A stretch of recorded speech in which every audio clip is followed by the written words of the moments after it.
Sahih al-Bukhari 611. Narrated Abu Sa'id al-Khudri. Allah's Messenger said, whenever you hear the adhan, say what the muadhin is saying. Sahih al-Bukhari 612. Narrated Isa bin Talha. That he had heard Muawiyah repeating the words of adhan up to wa ashhadu anna Muhammadan Rasulullah, and I testify that Muhammad is Allah's Messenger, but. Sahih al-Bukhari 613.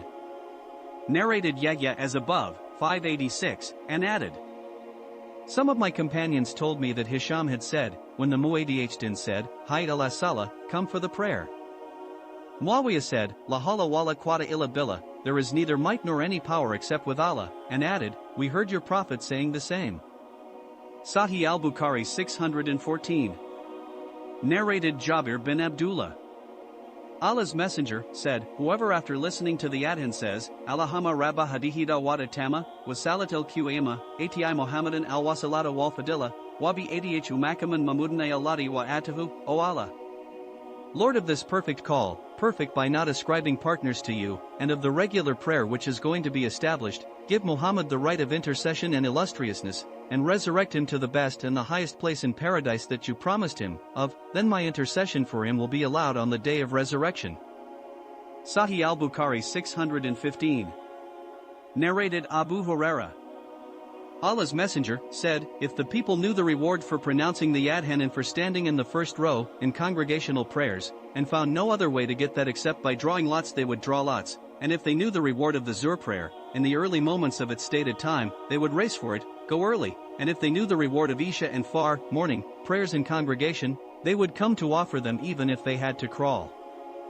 Sahih al-Bukhari 616. Narrated Abdullah bin al-Harith. Once on a rainy muddy day, Ibn Abbas delivered a sermon in our presence, and when the muadhin pronounced the adhan and said, Hayy ala salah, come for the prayer, Ibn Abbas ordered him to say, pray at your homes.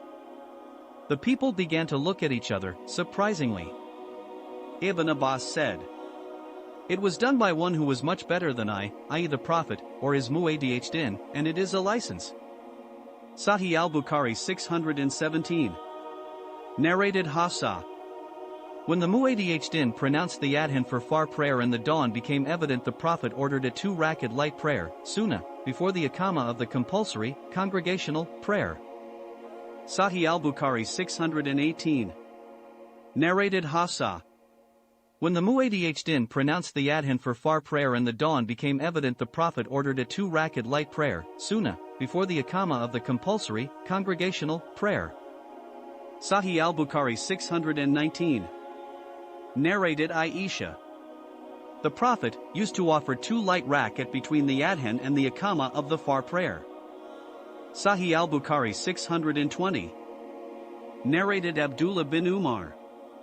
Allah's Messenger said, Bilal pronounces the adhan at night, so keep on eating and drinking, sure, till Ibn Maktum pronounces the adhan.